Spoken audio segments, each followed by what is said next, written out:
দেশে দ্বিতীয়বারের মতো মৃত মানুষের কিডনি রোগীর শরীরে সফলভাবে প্রতিস্থাপন করা হয়েছে।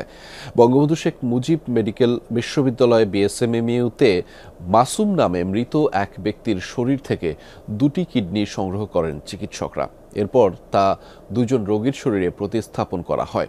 বিএসএমএমইউতে অস্ত্রোপচারে নেতৃত্ব দেন ইউরোলজি বিভাগের চিকিৎসক অধ্যাপক ডাক্তার হাবিবুর রহমান দুলাল। অন্য অপারেশনটি হয় মিরপুর কিডনি ফাউন্ডেশনে। সিলন ফ্যামিলি ব্লেন্ডের কড়ালিকার আর সতেজ স্বাদের পারফেক্ট ব্লেন্ডে স্বপ্নেরা মিলুক টানা। রাজধানীর কামরাঙ্গীরচরের মাসুম দীর্ঘদিন ধরে অসুস্থ ছিলেন। বঙ্গবন্ধু শেখ মুজিবুর রহমান বিশ্ববিদ্যালয়ের আইসিইউতে চিকিৎসাধীন অবস্থায় বৃহস্পতিবার রাতে মারা যান তিনি। চিকিৎসকদের পরামর্শে স্বজনরা তার কিডনি ও কর্নিয়া দান করেন। আমার হাজব্যান্ডের এই অর্গানের উসিলায় যদি কেউ বেঁচে থাকে, আলহামদুলিল্লাহ, বাঁচুক না, একজন হোক দুইজন হোক, এটা ভেবে আমি ওনার এই অর্গান আমি দান করছি, আর কোনো স্বার্থের জন্য না। তো আমরা ফ্যামিলির সবাই মিলে সিদ্ধান্ত নিয়ে কিডনিটা দান করলাম। এখন আরেকজন যদি ভালো থাকে এবং আমাদের পাশাপাশি যদি আরও বাংলাদেশের সবাই এরকম কিডনি দান করে, আরও যারা রোগী আছে তারা ভালো থাকলো।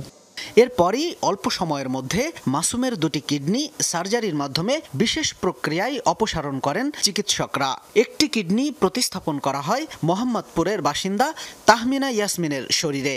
স্যারের কাছে আসলাম, স্যার ওষুধ দিল, আর আমি দেখতেছি একটা রোগী আছে, দেখি ওর যদি মিলে যদি হয়ে যায়, রোগীটা অনেক ক্রিয়েটিভ, যদি ওদের ফ্যামিলির সাথে আলাপ টালাপ করতে থাকি, দেখি যদি ওরা রেডি হয়। আজকে 12টার সময় আর কি আমাদেরকে ফোন দিয়ে বললো যে স্যার এরকম ব্যাপার, আমরা ওদের আত্মীয় স্বজনের সাথে আলাপ করতেছি, দেখি ওরা কি বলে। পরে ওনাদের আলাপ করে আমাদেরকে জানাইল। সার্জারিতে নেতৃত্ব দেয়া চিকিৎসক হাবিবুর রহমান জানান, সফলভাবে সম্পন্ন হয়েছে প্রতিস্থাপন। জটিল এই অপারেশন শেষ করতে সময় লেগেছে প্রায় 4.5 ঘন্টা। এটা আমাদের দ্বিতীয়তম ট্রান্সপ্লান্টেশন ক্যাডাভারিক।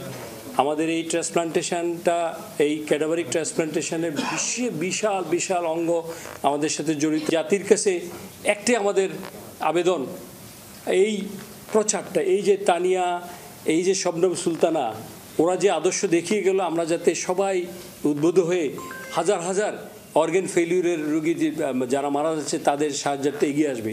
এর আগে গত বছরের 19 জানুয়ারি বিএসএমএমইউতে প্রথমবারের মতো একজন মৃত মানুষের শরীর থেকে কিডনি নিয়ে তা অন্য 2 জনের শরীরে প্রতিস্থাপন করা হয়। শামীম রেজা, যমুনা নিউজ, ঢাকা।